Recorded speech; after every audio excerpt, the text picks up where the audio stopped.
Hello. Yes ma'am. मैंने कल 3-4 page भेजे थे तो जितने भी इन्हेल्ड एनेस्थीसिया है उसके बारे में बताने के लिए एनेस्थेटिक्स जो है और जितने भी हैलोजिनेटेड जो एनेस्थेटिक्स है, हैलोजिनेटेड किसको बोलते हैं? Obviously coming from the halogen group. तो उनके बारे में मैंने इसलिए भेजा था कि that was the easy in points and they were short to understand. इसलिए मैंने भेजा था कि सो दैट अगर मैं आज डील करूँ तो आप लोगों को क्लियरली समझ में आ जाए। तो समझ में आ गई थी सारी चीज़ें?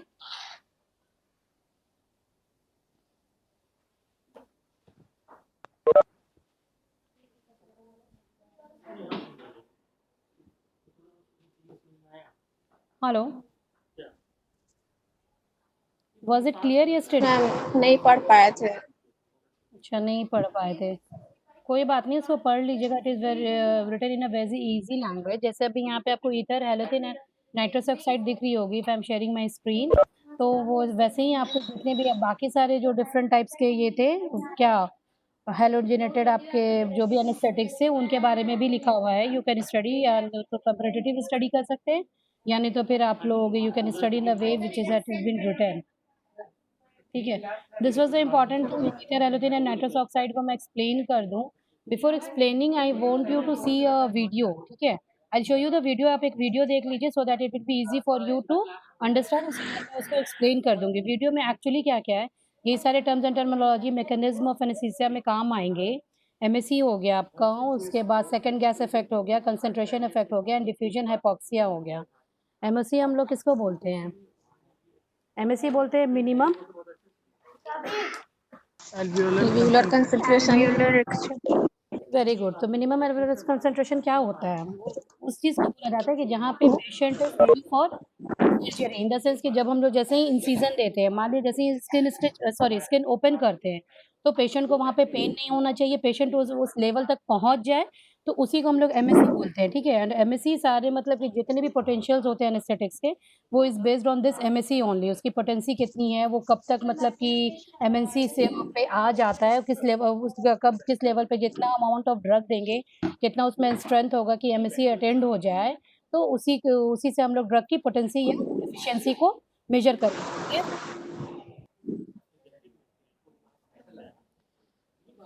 So let me show you the video.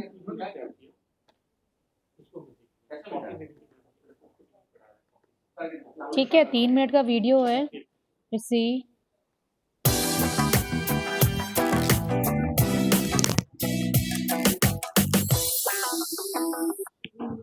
Okay, so hello friends. Today our topic is concentration effect, second gas effect, and diffusion hypoxia.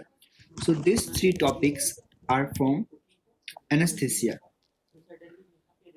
कहीं पे किसी को प्रॉब्लम होगी in between, you can ask with me. ठीक है, वैसे मैं इसके बाद एक्सप्लेन कर दूंगी। It will be easy for you to understand. Anesthesia ma'am and property. Video आ नहीं रही मैम, आवाज आ रही है, वीडियो मतलब दिख नहीं रही है। First one is the concentration effect. So if we give N2O, it will go into the blood. Ma'am video नहीं आ रही है ma'am. It will go to the video cell नहीं आ membrane रहा है? and it will diffuse rapidly. Video नहीं आ रही मैम, सिर्फ आवाज आ रही है। ओके, क्लियर सुनाई भी नहीं दे रहा है। Rapidly diffusing gas. So it will rapidly diffuse. Okay, wait I am So now showing you what will again. कोई happen प्रॉब्लम if नहीं है। this आपको diffusion class is over occurring होने की टेंशन rapidly? नहीं है। टुडे हम लोगों की 2 क्लासेस एक साथ है। अब आ रही है video? Okay, so hello friends. Today our topic Yes, is ma'am. concentration. जी अब आ रही है। Now you can C.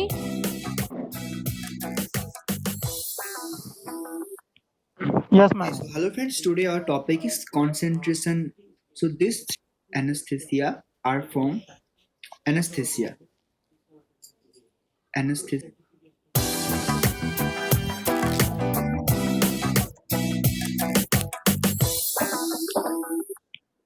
Okay, so hello friends. Today our topic is concentration effect, second gas effect, and diffusion hypoxia. So these three topics are from anesthesia. Anesthesia and property of N2O gas. So let's learn. First one is the concentration effect. So if we give N2O, it will go into the blood, and from blood it will go to the cell membrane. Excuse me, clear है सबको? आवाज clear आ रही है ना? Video दिख रहा है? Yes ma'am. Okay ma'am okay, ठीक है। तो यहाँ पे ये बता रहे हैं ना कि सबसे पहले हम लोग कंसंट्रेशन इफेक्ट। नहीं आ रही है। क्या नहीं आ रही है?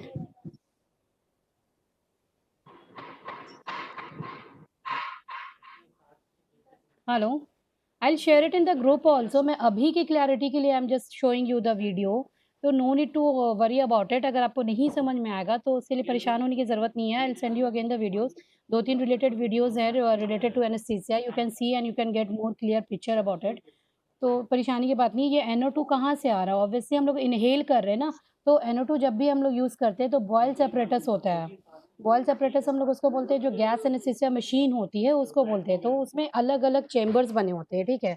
That I will try to tell you. एक में हैलोजन डाला जाता है, एक में नाइट्रस ऑक्साइड का सिलेंडर होता है, उसके बाद लाइम स्टोन्स होते हैं और ऑक्सीजन्स भी होता है जिसको हम लोग कंटिन्यूअसली मॉनिटर करते हैं। इफ़ यू हैव सीन, तो उसके बाद क्या करेंगे, पेशेंट को इंट्यूबेट करते हैं। इंट्यूबेट कैसे करेंगे वो I will give you the video. वो मैंने बताया था कि ट्यूब होता है, chest tube sorry chest tube बोल रही हूँ, इंट्यूबेशन ट्यूब होता है 6 नंबर का या 7 नंबर का, उसको ट्रैकियल ट्यूब में डालते हैं। और उसके बाद उसका जो हम लोग ये रेस्पिरेशन जो होता है वो हम लोग क्या कर देते हैं, मैकेनिकल कर देते हैं। फिर पेशेंट क्या होता है, जब ट्रैकियल ट्यूब डाल देंगे अगर हम लोग पेशेंट के अंदर, तो वो is not able to breathe by himself, तो वो खुद से सांस नहीं ले पाएगा। उसके बाद फिर हम लोग उसको आर्टिफिशियली उसको सांस देते हैं। तो जो जैसे ही फिर वो जो मशीन, गैस मशीन में जितनी ये होते हैं ना, वो जो हैलोथिन अटैच्ड होता है बॉयल सेपरेटस में, या NO2 जो होता है, वो भी हम लोग धीरे-धीरे रिलीज़ करते हैं। तो पेशेंट क्या करता है, जैसे ऑक्सीजन ले रहा होता है, तो वैसे ही साथ साइमल्टेनियसली उसको NO2 भी जाने लगता है उसके लंग्स में। और जब NO2 साथ में आता है ना, तो NO2 सेकंड गैस इफेक्ट जो ये डिक्रीज़ करता है, उसके ना ये डिफ्यूज़न जो कैपेसिटी होती है बहुत हाई होती है। तो जैसे NO2 को धीरे-धीरे अंदर आया, तो NO2 अपने साथ-साथ हैलोथिन को भी लेकर आता है in the lungs. This is called second gas effect, ठीक है? तो इसी के बारे में मैं आपको बता रही थी। इफ़ यू अगर वीडियो आपको नहीं भी क्लियर नज़र आ रही है, no need to worry much about that. I will share you again after the classes are over, okay? ठीक है, अब समझ में आ गया? Yes ma'am. And it will wait, before showing you this I need to share one thing. Is like you have a WhatsApp group है आपका अभी आपके पास? If you want to see a Boyle's machine, अगर आपको boil machine देखना है तो मैं आपको दिखा सकती हूँ। या आई will show you after this video is over, okay? diffuse rapidly. Into is a rapidly diffusing gas. So into the cell it will rapidly diffuse. Got it? Clear है कि जब NO2 जाएगा तो ऑब्वियसली NO2 कहाँ जाएगा, फिर हमारे blood में जाएगा।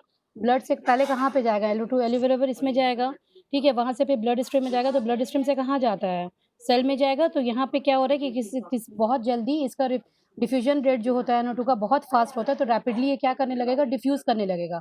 तो जैसे ही रैपिडली अगर डिफ्यूज़ करने लगे, कोई चीज़ अगर हम तेज़ी से कंज्यूम करने लगेंगे, तो जो उसका स्टॉक है वहाँ पे प्रेशर बनेगा कि नहीं बनेगा?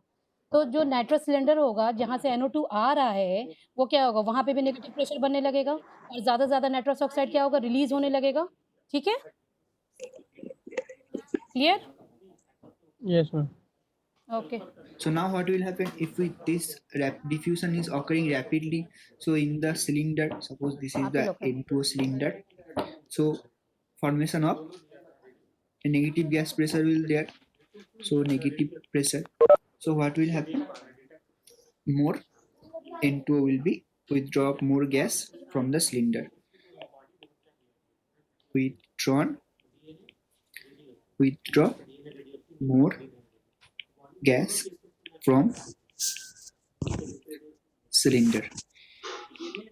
Now this effect we can use as a beneficial thing in the treatment. So this is called the second gas effect. So let's take this is the N2O cylinder. Okay, and we are here mixing with the oxygen. So what will happen? N2 is a rapidly diffusing gas agent. So along with N2O, oxygen will also rapidly diffuse into the body along with the N2O due to the negative pressure, negative pressure effect. So more oxygen. So answer will be. So here let's understand this flow chart. Mix N2O with other gas. Okay, like O2, halogen. Okay, now it will further withdraw second gas also. Okay, so this is the so is it clear? होगा क्या कि जैसे nitrous oxide का क्या होता है, diffusion बहुत fast होता है। डिफ्यूजन का क्या मतलब होता है? डिफ्यूजन किसको बोलते हैं? Blood solubility, solubility ma'am. Solubility बोलते हैं, ठीक है। घुल जाना ब्लड में, मतलब मिक्स हो जाना। ठीक है, तो डिफ्यूजन का क्या फंडा होता है? हायर कंसंट्रेशन से लोअर में जाता है या लोअर में से हायर में जाता है? Higher to lower. हायर से लोअर हायर जाएगा लोअर मैम। कंसंट्रेशन में जाता है। ब्रीदिंग का कल मैंने आपको बताया था कि कहाँ-कहाँ पे कौन सा पार्शियल प्रेशर कौन सा हाई होता है और कौन सा लो होता है। कार्बन डाइऑक्साइड कब हाई होगा, कब लो होगा। ऑक्सीजन कब हाई होता है, कब लो होता है, ठीक है। तो यहाँ पे भी यही बोल रहा है कि नाइट्रस ऑक्साइड की प्रॉपर्टी ही ये होती है कि बहुत जल्दी डिफ्यूज करता है। तो दैट इज द रीजन कि सिलेंडर पे क्या होता है, नेगेटिव इम्पैक्ट पड़ता है, क्योंकि उसको लगता है कि और सप्लाई चाहिए बॉडी को, या जहाँ पे भी वो जा रहा है उसको और सप्लाई चाहिए।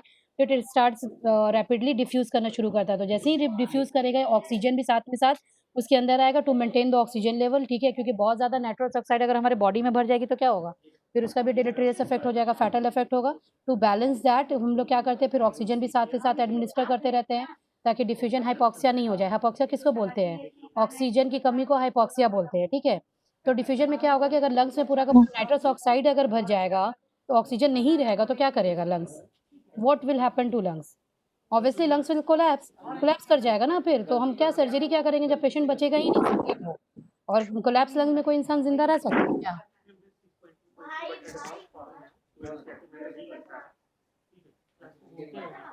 That is a fatal condition, इसलिए कि वो उसके दैट इज़ द रीज़न कि NO2 के साथ-साथ हम लोग कंटिन्यूअसली O2 ये करते रहते हैं, हम एडमिनिस्टर करते रहते हैं, साथ ही साथ देते रहते हैं। और वो भी होता है कि जब ऑपरेशन ख़त्म भी हो जाता है और जब हम लोग नाइट्रस ऑक्साइड को बंद करने लगते हैं, यही चीज़ है।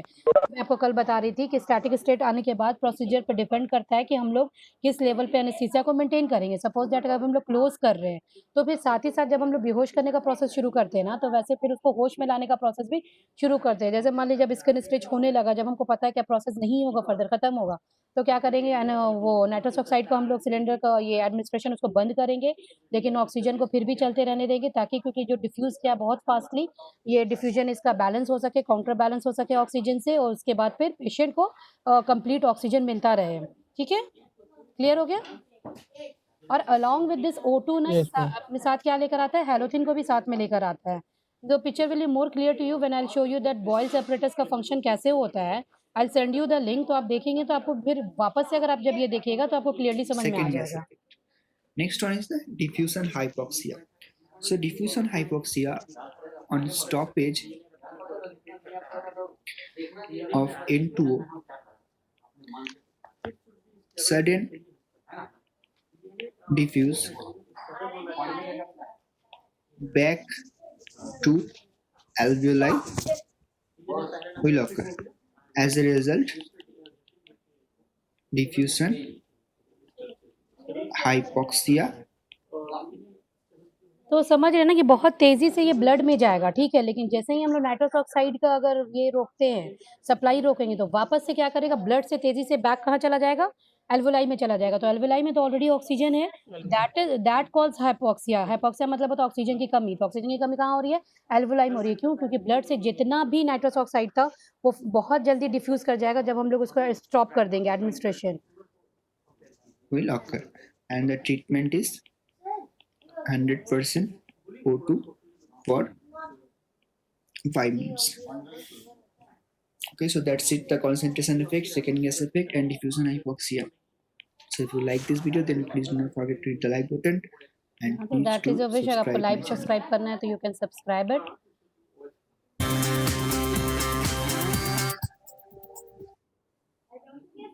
Okay, got it?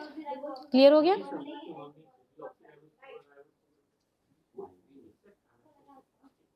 शेयर कर देंगे बाद में हम लोग उसको।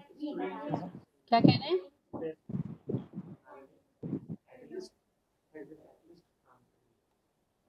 ये वाली वीडियो शेयर शायद आपने नहीं की होगी, ग्रुप में कर देंगी। कितनी वीडियो शेयर करती मैं, जब जो मैंने कल शेयर किया वो तो आप लोगों ने पढ़ा नहीं है, तो एक दिन में सबको शेयर करेंगे तो सारा पढ़ लेंगे तो मेरा भी दिमाग इजी हो जाएगा, फिर मुझे पढ़ाने की जरूरत ही नहीं पड़ेगी। बोलिए, मैं शेयर कर नहीं देंगी। ये वाली तो अभी पढ़ रहे हैं ना, इसीलिए। हाँ, तो कल भी जो पढ़ा था वो भी आज पढ़ना था, इसलिए मैंने नहीं भेजा था कि बहुत सारी चीजें एक साथ तो आप नहीं दे सकते ना, इनपुट्स उतना ही दे सकते ना जी मैम। रिसीव कर सकिए। तो दे दिया है पूरी, मैं बता दूंगी उसका, मेरे पास वीडियोस है, I will send you in the group, common group में मैं शेयर कर दूंगी, दोनों ग्रुप में ही शेयर कर दूंगी। वेयर वी नो, अब हम लोग आते हैं ईथर पे, हैलोथिन पे, नाइट्रस ऑक्साइड पे। अब आपको तीनों चीजें समझ में अच्छे से आ गई कि सेकंड गैस इफेक्ट किसको बोलते हैं, कंसंट्रेशन इफेक्ट किसको बोलते हैं, कि जहाँ पे कंसंट्रेशन हाई हो जाएगा, ठीक है, एंड डिफ्यूजन हाइपोक्सिया किसको बोलते हैं। क्लियर हो गया? Now come on the chart. जिससे क्या है, हम लोग कल क्या पढ़ रहे थे, has a curaremetic effect on skeletal muscles, so the dose of TDC required is less. तो ईथर में क्या होता है ना कि ऑलरेडी ये जो क्यूरेमेटिक इफेक्ट होता है वो होता है। क्यूरेमेटिक इफेक्ट किसको बोलते हैं? क्यूरेरे कल मैं आपको बता रही थी कि is the common name of various plant extract alkaloids. Alkaloids किसको बोलते हैं वो आपको पता है, क्लियर है? Organic compounds which contain basic nitrogens, जो बेसिक नाइट्रोजन्स कंटेन करेंगे, या केमिकली अगर हम उसको डिफाइन करें तो वैसा ऑर्गेनिक बेस को बोलते हैं which on reaction with HO2 gives OH minus. तो जब भी अगर हम उसका H2O से रिएक्शन करेंगे तो वो एक OH माइनस देगा, वैसे ग्रुप्स को हम लोग क्या बोलते हैं, एल्कलॉइड्स बोलते हैं। क्लियर है आप लोगों को? तो क्यूरारे को खाने से यस जो, मैम। हाँ ठीक है, क्यूरेरे जो होता है उसको खाने से कोई प्रॉब्लम नहीं होती है, ठीक है।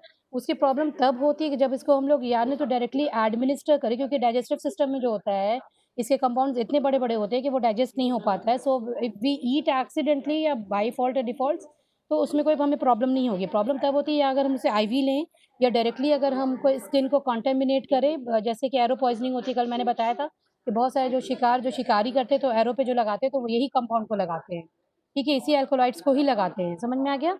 और ये पॉइजन किस तरह से फंक्शन करता है, यस्टरडे आई सेड यू कि कैसे फंक्शन करता है। कैन यू जस्ट रिपीट मी, किस चीज को इनहिबिट करेगा ये?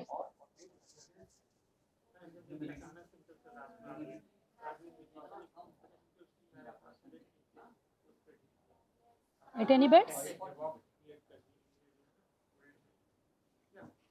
कल बताया था एसिटाइल कोलिन के रिसेप्टर को इनहिबिट करेगा। Yes ma'am. एसिटाइल कोलिन का क्या फंक्शन होता है? इट इज अ न्यूरोट्रांसमीटर, ठीक है, ऑर्गन फंक्शन करता है जो क्या करता है, उसका क्या फंक्शन है? सिग्नल को ट्रांसमिट करता है। तो किस तरह के सिग्नल, जिस तरह के सिग्नल्स उसको मिलेंगे कि उसको क्या करना है, उस टाइम किस तरह से केमिक बिहेव करना है, केमिकल सिग्नल। केमिकल फंक्शन को सिग्नल्स, स्टार्ट ठीक है। करता है मैम। हाँ, तो when to be happy, when to be sad, how to react to a situations, तो ये सारे सिग्नल्स को ये रिएक्ट करता है, ठीक है। तो ये क्या करता है, एल्कलॉइड्स जो होते हैं वो इसी के रिसेप्टर्स को, एसिटाइल कोलिन के रिसेप्टर्स जो होते हैं उसको क्या बोलते हैं, निकोटीन एसिटाइल कोलाइन रिसेप्टर, ठीक है। तो निकोटीन एसिटाइल रिसेप्टर को ही ये इनहिबिट कर देगा, ठीक है। जहाँ पे एसिटाइल रिसेप्टर जो रिसीव करने वाला रिसेप्टर है उसी के फंक्शन को इनहिबिट कर देता है। क्लियर हो गया? तो then this is TDC is also, तो TDC में भी यही फंक्शन होता है। ये क्या करता है, मसल्स रिलैक्सेंट में यूज़ किया जाता है। तो बहुत पहले जब बहुत नाइट्रस ऑक्साइड नहीं था या बॉयल सेपरेटस नहीं था, या जब ईथर से पता नहीं चला था, तो उसके बाद क्या हुआ था, जैसे कि क्या पता चलता है कि लोगों को पता चला कि जब इंसान बहुत ज़्यादा शराब पी लेता है या नशे में होता है तो उसके साथ जो हुआ, या उसको चोट लग गया या वो गिर पड़ जाता है तो उसको एहसास नहीं होता है। It was treated for analgesic effect in anaesthesia, मतलब सॉरी इन सर्जरी।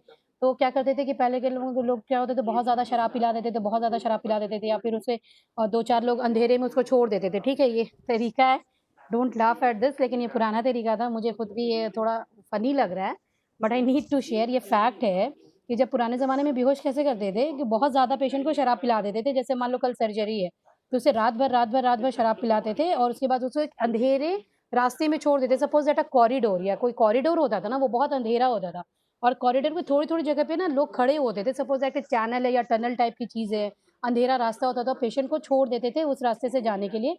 और कब उसे कहाँ पर से वो सर पे उसे लाठी पड़ेगी किसी को पता नहीं होता था। उसके बाद that was the day to make patient unconscious, वैसे बेहोश किया जाता था। उसके बाद फिर उसको होश मतलब कि ताकि उसको दर्द का एहसास नहीं हो, उसके बाद उसका ऑपरेशन किया जाता था, ठीक है। उसके अब तो बहुत सारी चीज़ें निकल गई हैं, every time with the time of the फिर ओपियाट्स जैसे बोलते हैं कि हाँ ओपियाट्स एनाल्जेसिक्स भी जो होते हैं उसमें क्या होता है कि एनाल्जेसिक्स होता है तो उसमें पेन नहीं होता है। सर्जरी का मेजर कॉम्प्लिकेशन क्या होता है? पेन नहीं होता है ना। पेशेंट इसलिए क्यों होश में नहीं कराता, क्योंकि उसको बहुत ज़्यादा दर्द होगा, बहुत ज़्यादा दर्द होगा which can be sometime fatal. तो दैट इज़ द रीज़न कि एनेस्थीसिया की ज़रूरत पड़ी कि पेशेंट आराम से रिलैक्स रहे, मसल्स उसका रिलैक्स रहे, उसके बाद वो स्केलेटल मसल्स जो है वो रिलैक्स हो और उसके बाद उसको पेन ना हो, ताकि वो प्रॉपर्ली सर्जरी करा सके और जो उसकी प्रॉब्लम्स है उसको हम लोग दूर कर सकें, ठीक है। So where were we on TDC. तो टीडीसी पे पहले भी टीडीसी यूज़ किया जाता था इसको मसल्स रिलैक्स के लिए, ठीक है। तो इसका भी वही एक काम होता था कि एसिटाइल कोलिन का जो ये होता था फंक्शंस होता था उसको इनहिबिट कर देता था, ठीक है। क्लियर हो गया? तो दैट इज सेइंग कि ईथर में ऑलरेडी ये प्रॉपर्टी होती है, इसीलिए इसमें टीडीसी जो होता है वो लेस रिक्वायर्ड होता है, ठीक है। और इसमें क्या बोल रहा है कि अब हैलोथिन का क्या होता है कि मसल्स रिलैक्सेशन इज इनएडिक्वेट। हैलोथिन सिर्फ अकेले मसल्स रिलैक्स नहीं कर पाता है but potentiate the power of TDC. तो पोटेंशिएट मतलब क्या होता है? किसी को और पावरफुल कर देना, किसी की एफिकेसी को बढ़ा देना। तो potentiate the power action of TDC. तो एक्शन टीडीसी के एक्शन को हैलोथिन बढ़ाता है, ठीक है। ये अपने आप में it's not capable of producing muscles relaxant. Clear हो गया? नाइट्रस ऑक्साइड क्या होता है? पुअर स्केलेटल मसल्स होता है ना। C excellent analgesia, poor analgesia and excellent analgesia. ये मैंने कल भी आपको बताया था कि we always use halothane with nitrous oxide and again due to ये सेकंड गैस इफेक्ट की वजह से भी हम लोग हैलोथिन यूज़ करते हैं। हैलोथिन के साइड इफेक्ट्स बहुत ज़्यादा होते हैं, इससे डायरेक्टली वी कांट यूज़ हैलोथिन। तो हैलोथिन क्या होता है कि जब जैसे ही नाइट्रस ऑक्साइड बॉयल सेपरेटर्स से आपके पेशेंट के बॉडी में जाने लगता है तो हैलोथिन भी स्मॉल अमाउंट में थोड़ा अमाउंट में वो जाता है। तो that is good for the patient कि हैलोथिन हम यूज़ भी कर ले रहे हैं और उसका बहुत ज़्यादा डिप्रेसेंट इफेक्ट्स भी नहीं आ रहा है, ठीक है। One of the major advantage of halothane is it causes severe depression, respiratory depression, ठीक है। Hello, yes sir. क्या संडे मना रहे हैं क्या आप लोग?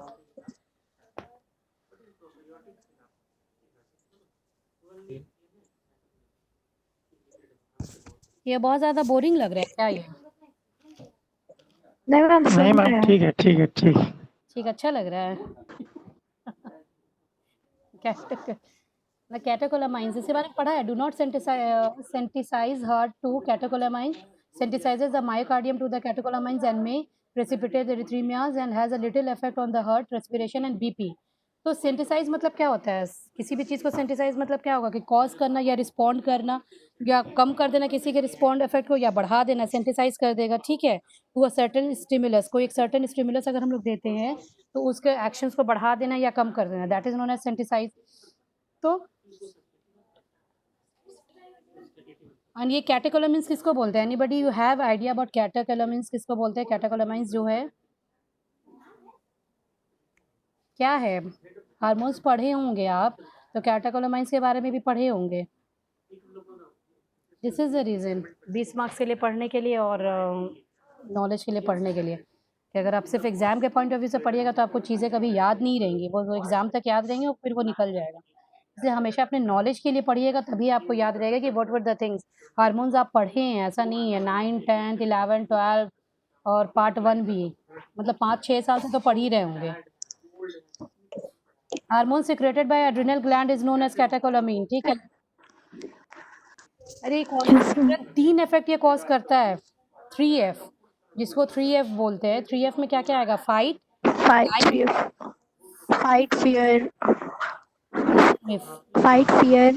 फ्लाइट। यानी तो फाइट करो, ठीक है। जब कोई तो ये क्यों आता है? तो ये कैटेकोलामाइंस क्यों हमारे बॉडी में रिलीज होता है? जब हम अगर वैसे कोई सिचुएशन ये करते, काउंटर करते, जब वैसे किसी सिचुएशन में हम आ जाते हैं या सपोज दैट अगर हम वॉर इसमें हैं या बेस्ट एग्जांपल उसका जंगल में जाओ शेर दिख जाए तो क्या करेगा इंसान?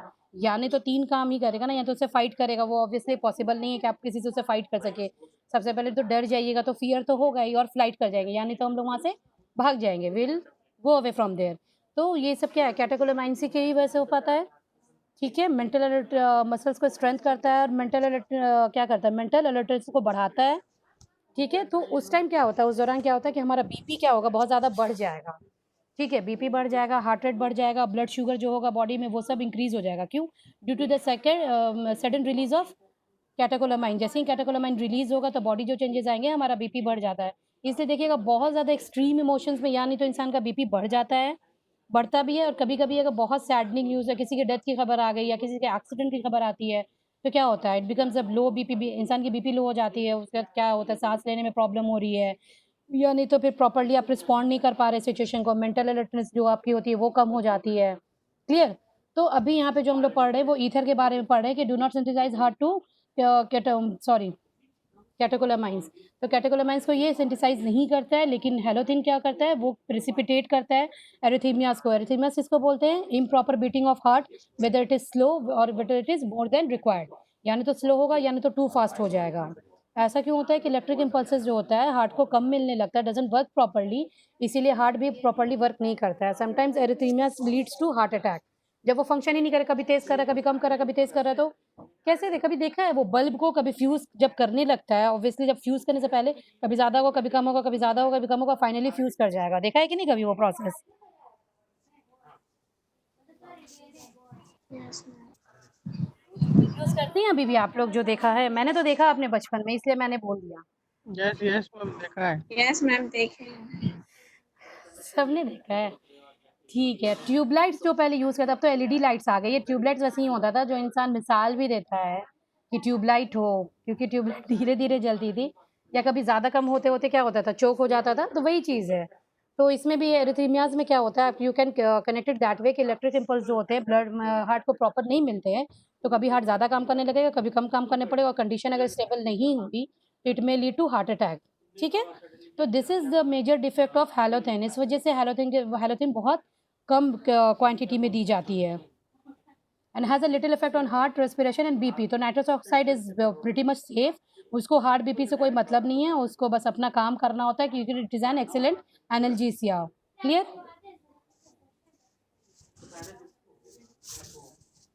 No compounder does not require the special apparatus. हाँ, ईथर को क्या हम कल बताया था आपको कि टेट्रा रख के भी हम डायरेक्टली नाक पे उसको ड्रॉप बाय ड्रॉप गिरा भी सकते हैं, और उसके बाद यानी तो उसको बॉयल्स अपरेटस में भी डाल के यूज़ कर सकते हैं इंडोट्रैकेल ट्यूब डालने के बाद, तो इंट्यूबेशन करने के बाद। तो इसमें वही चीज़ है कि बॉयल सेपरेटर्स की ज़रूरत नहीं पड़ती है, हेलोथिन में बॉयल सेपरेटर्स की ज़रूरत पड़ेगी, नाइट्रस ऑक्साइड में भी आपको एपरेटर्स की ज़रूरत पड़ती है। It is cheap, it is expensive, it is cheap, इसमें समझाने की तो ज़रूरत है नहीं। समझ में आ गया? तो इधर क्या होता है, इरिटेंट होता है, एनेस्थेटिक, इंक्रीजेज और सिलेवरी, ये चीज़ इधर की इंपॉर्टेंट है, salivary respiratory secretions and may induce cough and laryngeal spasm. Spasm किसको बोलते हैं? एटन को, सडन इन्वॉल्वमेंट्री मस्कुलर ये कंट्रैक्शन, अचानक से भी कोई मसल कॉन्ट्रैक्शन को क्या बोलेंगे, वॉलंटरी होता है, इनवॉलंटरी होता है, उसको आप कंट्रोल नहीं कर सकते। जैसे हिकअप्स को मैंने बताया था कि हिकअप्स क्या होता है, इनवॉलंटरी होता है, अचानक से हिचकी आने लगती है। ठीक है, तो वही स्पाज्म क्रिएट करता है, laryngeal spasm. Therefore pre anaesthetic atropine is used to overcome those effect. तो क्या होता है कि जैसे ही हम लोग ईथर देना शुरू कर दें ना, तो रेस्पिरेटरी सिक्रेशंस बढ़ जाती है। तो रेस्पिरेटरी सिक्रेशंस बढ़ने का मतलब क्या होता है कि बहुत ज़्यादा सिक्रेशन होने लगेगा, लंग्स जो आपका है कि बहुत ज़्यादा सिक्रेशन प्रोड्यूस करने लगेगा। तो प्रोड्यूस करने लगेगा तो क्या होगा, ऑब्वियसली ट्रैकियल ट्यूब में आ जाएगा, तो यानी तो वो वापस लंग्स में जाएगा, जो कि एस्पिरेशन कॉज करेगा। वो जो मैंने आपको बताया था, वोमिटिंग में भी एस्पिरेशन होता है। एस्पिरेशन किसको कहते हैं वो आपको पता है? ठीक है, वापस से इनहेल कर जाना, वापस से जो म्यूकस ये है वो गले से फिर से ट्रैकियल ट्यूब में चला जाएगा, तो फिर सांस लेने में परेशानी होगी ना, फंस जाएगा ना। अगर हम लोग सरक जाएंगे, पानी अगर चला जाएगा हमारे ट्रैकिया में, तो क्या होगा? अगर सरक जाते हैं, कितने लोगों को देखिएगा कि सरक गया और उसकी डेथ हो गई, होता है कि नहीं होता है? क्यों होता है कि लंग्स में पानी चला जाता है, ऑब्वियसली पानी भर जाएगा तो क्या होगा लंग्स में, फिर लंग्स किस चीज़ के लिए होता है, पानी के लिए होता है या ऑक्सीजन के लिए होता है? ऑक्सीजन के लिए। तो ऑक्सीजन के लिए होता है ना, तो it will lead to death. ठीक है, तो वही चीज़ होती है। तो इस चीज़ को ओवरकम करने के लिए, ईथर के सिक्रेशन को, रेस्पिरेटरी सिक्रेशन को कम करने के लिए हम लोग 45 मिनट्स पहले आईएम एट्रोपिन देते हैं। तो ये कभी भी हमेशा यही होता है, पेशेंट को रेडी करना फॉर सर्जरी। तो जब हम सर्जरी प्लान कर रहे हैं और हम जब ईथर प्लान कर रहे हैं, जहाँ पे हम गैस एनेस्थीसिया नहीं दे सकते हैं, वहाँ पे पेशेंट को हम लोग हमेशा सेफली बोलते हैं कि एट्रोपिन दे देने के लिए। तो आईएम में ताकि 45 मिनट्स पहले, ताकि उसका जो सिक्रेशन का जो इफेक्ट हो वो कम हो सके। और इसी तरह से अगर जब नौशिया का वोमिटिंग होता है, तो हम लोग मेटाक्लोप्राइड हो गया, या उसके बाद फिर ऑनडेम हो गया, ये सब हम लोग चीज़ें दे, पेरिनॉम हो गया, ये सारी चीज़ें हम लोग पेशेंट को आईएम या आईवी दे देते हैं, सो दैट कि ऑपरेशन के टाइम में उसको वोमिटिंग नहीं हो, वोमिटिंग हो मतलब एक तो वोमिटिंग हो ही नहीं और होना ही नहीं चाहिए वोमिटिंग, क्योंकि वो एस्पिरेशन का खतरा होता है। लेटे-लेटे अगर कोई इंसान, ऑब्वियसली हम जब वोमिटिंग करते हैं तो क्या करते हैं? ज़ाहिर-सी बात है कि खड़े हो जाते हैं या बैठ जाते हैं या फिर बेसिन में ये डाल के कि जितनी चीज़ें हैं वो एसोफेगस में जो वो बाहर आ जाए। ऐसा नहीं होता कि कभी कोई इंसान लेटे-लेटे वोमिटिंग करता है, क्योंकि वो ऑब्वियसली सरक जाएगा। सरकना दै वही चीज़ मैं बता रही थी। अगर सरक जाएगा तो वो क्या होगा? That will be not good for the patient, that will be fatal, ठीक है? ब्लॉक कर देगा yes, it will block. Tracheal tube. Okay, हाँ, तो ट्रैकियल ट्यूब को ब्लॉक कर देगा तो that will become an emergency. ये फिर आपको वेंटिलेशन पे पेशेंट को डालना पड़ेगा। वेंट पर से तो आधे से ज़्यादा पेशेंट लौटते नहीं है, तो सबको पता है, ठीक है? नसी क्या pharyngeal and laryngeal reflexes are abolished. इसमें जो होते हैं कि रिफ्लेक्सेस जो फेरेंजियल और लैरिंजियल रिफ्लेक्सेस होंगे वो एबॉलिश हो जाएंगे early and also causes bronchodilatation preferred in asthma. जो एस्मा जिसको एस्थमा होता है, दीज आर जो हेलोथिन्स होते हैं वो ब्रोंकोडायलेटर्स भी होते हैं। ब्रोंकोडायलेटर्स किसको बोलते हैं? Are the type of medicals that make breathing easier.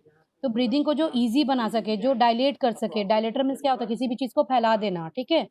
तो वही चीज़ है कि muscles in the lungs and widening the air wave. तो जो एयर पाथ है जो भी है उसको डायलेट कर देगा और ज़्यादा कंस्ट्रिक्शन हो जाता है। अस्थमा में क्या होता है? कंस्ट्रिक्शन हो जाता है, सांस लेने में प्रॉब्लम होती है, इसलिए शॉर्टनेस ऑफ ब्रेथ हो जाता है। बार बार इंसान, जो नॉर्मल इंसान ब्रीथ कर पाते हैं वो अस्थमा में नहीं कर पाते हैं। और अभी भी आप कोविड-19 का भी देख लीजिएगा तो रेस्पिरेशन रेट जो हम लोगों का नॉर्मल होता है कि हम लोग 15 से 20 बार 1 मिनट में लेते हैं, लेकिन जो लोग पेशेंट कोविड पॉजिटिव होते हैं तो रेस्पिरेशन प्रॉब्लम को क्या होता है? वो तो it takes 30 to 40 minutes, near about 30 to 40, sorry minutes बोल रही हूँ, 30 to 40 times to for one breathing. 1 minute में वो कितनी बार सांस लेते हैं? 30 से 40 बार लेते हैं, जबकि जनरली एक इंसान कितनी बार लेता है?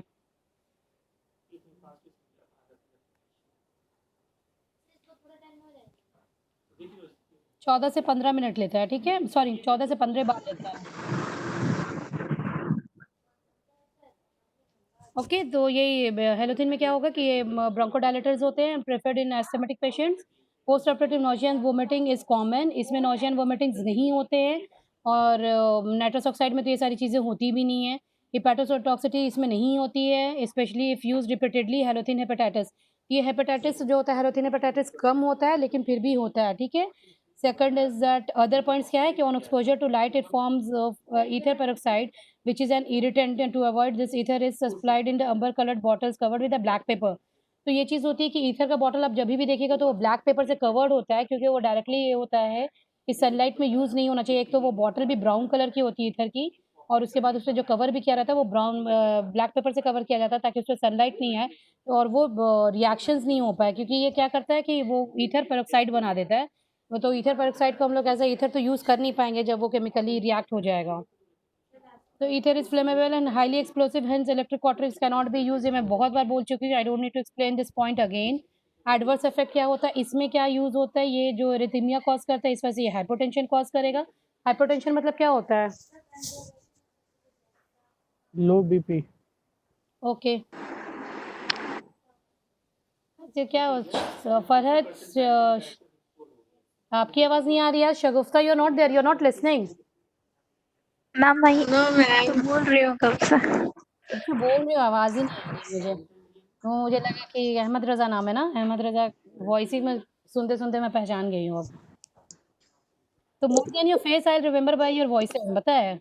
अगर मैं सामने को आके खड़ा हो जाऊँ ना, अच्छा तुम ही हो, मैं नहीं पहचान पाऊंगी, ठीक है? तो कभी कभी आवाज भी इंसान की पहचान बन जाती है। सी नाउ, रेस्पिरेटरी डिप्रेशन क्या करता है कि both hepatotoxicity and malignant hyperthermia. Malignant hyperthermia क्या होता है?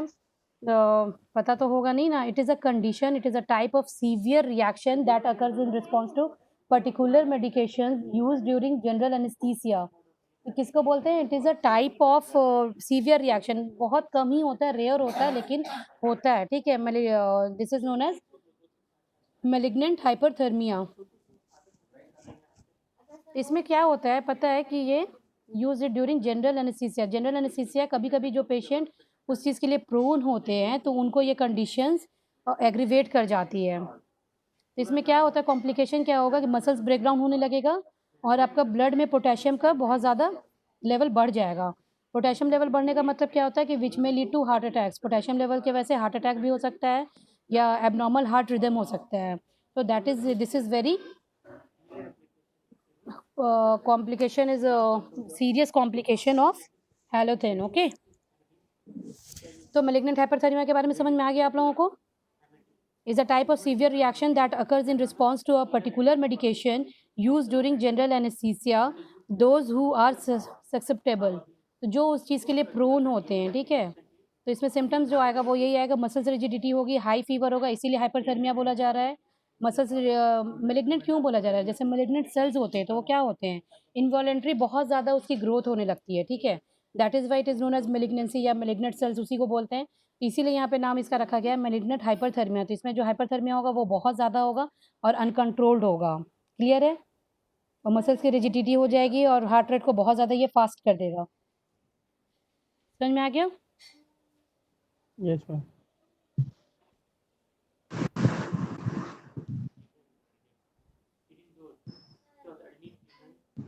Now let's come on the actions.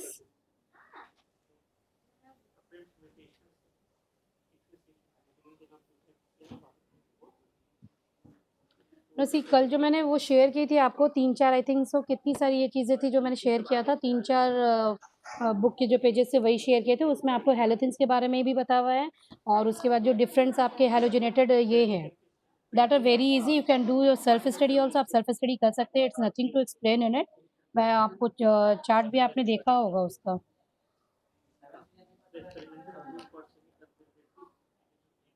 क्योंकि इन्फ्लुरेन कब यूज़ करेंगे, एसोफ्लुरेन कब यूज़ करेंगे, डेसोफ्लुरेन कब यूज़ करेंगे, सिवोफ्लुरेन कब यूज़ करेंगे, उन सबका क्या disadvantage in comparison to halothane, वो आपको दिया हुआ है। Share you the chart and you can see, और no need to share, it must be in your WhatsApp ना, you can open your WhatsApp and you can see, आप group खोल के अपना देख सकते हैं।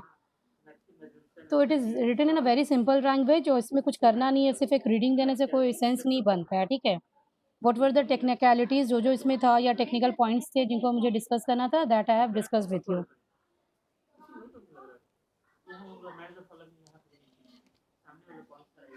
क्लियर है? कंसंट्रेशन इफेक्ट आप लोगों को समझ में आया? कंसंट्रेशन इफेक्ट मतलब ये होता है कि अगर हम लोग 75% नाइट्रस ऑक्साइड अगर देंगे तो वो ज़्यादा यूज़ होगा, ठीक है, ज़्यादा रैपिडली यूज़ होगा। लेकिन अगर हम लोग 50% ऑफ नाइट्रोजन ऑक्साइड देंगे तो वो स्लो यूज़ होगा। इसीलिए हाई कंसंट्रेशन में क्या होता है, इफेक्ट जो होता है वो ज़्यादा होता है। क्लियर हो गया?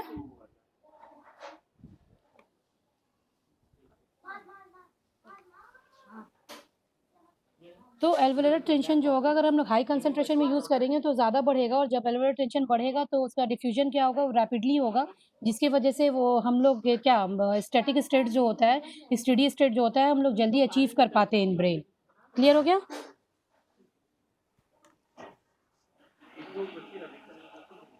ना action of inhaled anaesthetics, actions क्या क्या होगा इनहेल्ड एनेस्थेटिक्स का?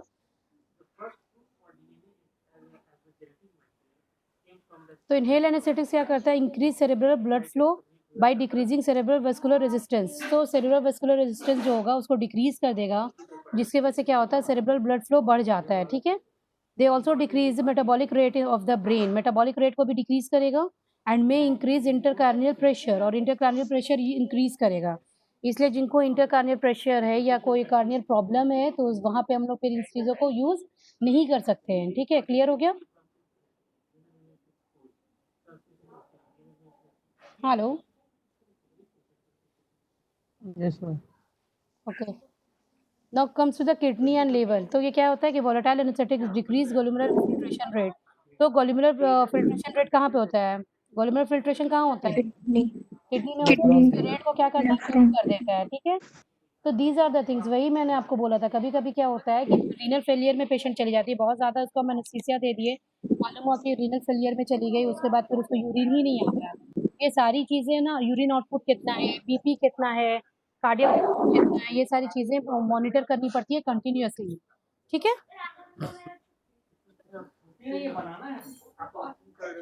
Yes ma'am.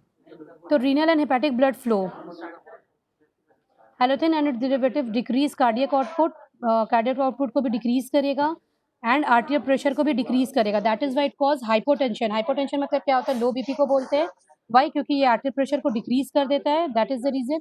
The effect on the heart is variable and some causes tachycardia and some causes bradycardia. तो टैकीकार्डिया किसको बोलते हैं, जब बहुत ज़्यादा पल्स रेट बढ़ेगा तो उसको क्या बोलेंगे हम लोग? Heart rate. हार्ट रेट बढ़ जाएगा तो उसको क्या बोलेंगे हम लोग? टैकीकार्डिया बोलेंगे। हार्ट रेट हम लोग को पल्स रेट से पता चलेगा कि नहीं? कैसे पता चलेगा? हार्ट रेट हम लोग कैसे पता करते हैं?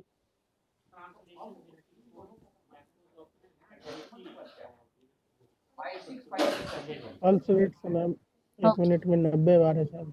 कितना नॉर्मल कितना होता है जो हम लोग को पता चलता है कि नहीं हार्ट नॉर्मल है? पल्स रेट नॉर्मल कितनी होती है?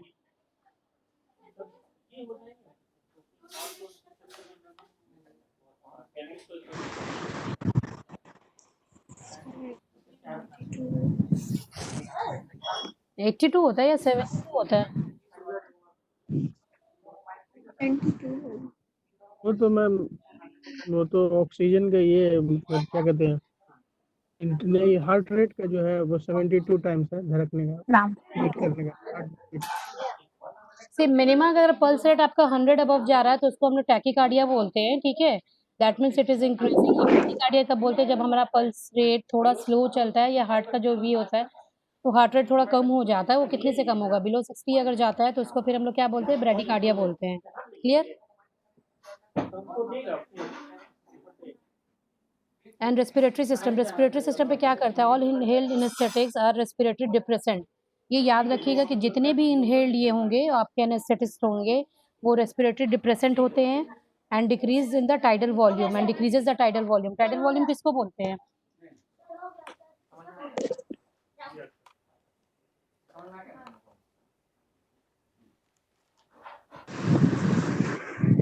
Tidal volume is the total amount, ये इज द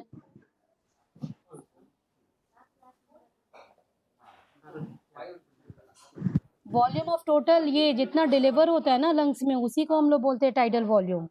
ठीक है, हम लोग एक बार में कितना सांस ले रहे हैं, कितना वॉल्यूम में जा रहा है हम लोग का air, that is known as tidal volume. ठीक है, ये टाइडल वॉल्यूम को भी डिप्रेस करता है और ये रेस्पिरेटरीज को भी डिप्रेस करेगा। क्लियर हो गया?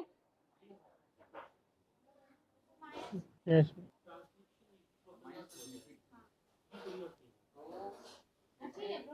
सो the meeting is going to end in 5 minutes. इसके बाद जूम पे भी हम लोग इसी को कंटिन्यू करते हैं और फिर देखते हैं कि क्या होता है। ठीक है, अभी जितना देर हो पाता है। वेट 25 मिनट्स है ना, जब तक मैं वही ले लूँ, अटेंडेंस ही ले लूँ, that will be much better. फिर बाद में आप लोगों का कन्फ्यूजन होता है कि मेरा नाम नहीं है। फिर मैं सेकेंडरी जब डालती हूँ ग्रुप में तो उसी टाइम रिस्पॉन्स कर दिया कीजिए इफ़ यू आर फ्री, ताकि मुझे रिपोर्ट बना के at any how by 2 o'clock by 3 o'clock भेजना होता है। दैट इज़ द रीज़न कि मैं बोलती हूँ कि थोड़ा आप लोग एक बार जल्दी देख लिया कीजिए।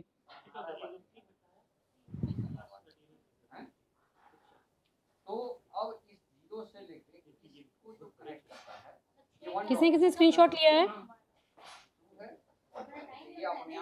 शाहिद अली वासी, शहबाज रोल नंबर 17, शगुफ्ता, शफ़ी अहमद, सानिया जोहरा, सफ़िया, रोशन जहां, निशात अफजा, निखत परवीन, नवाब चांद, मोहम्मद शहाबुद्दीन, राजुल हक, हफिजुल्ला, मोहम्मद अतीउल्ला, मोहम्मद अकमल।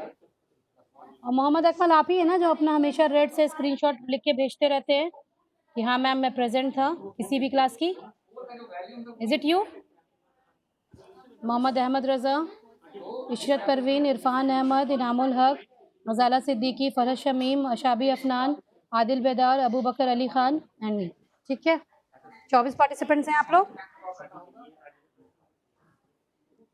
क्लियर हो गया? आपका लेकर 25 है मैम। तो मैं पार्टिसिपेंट तो नहीं हूँ ना, मैं तो होस्ट हूँ। जी जी।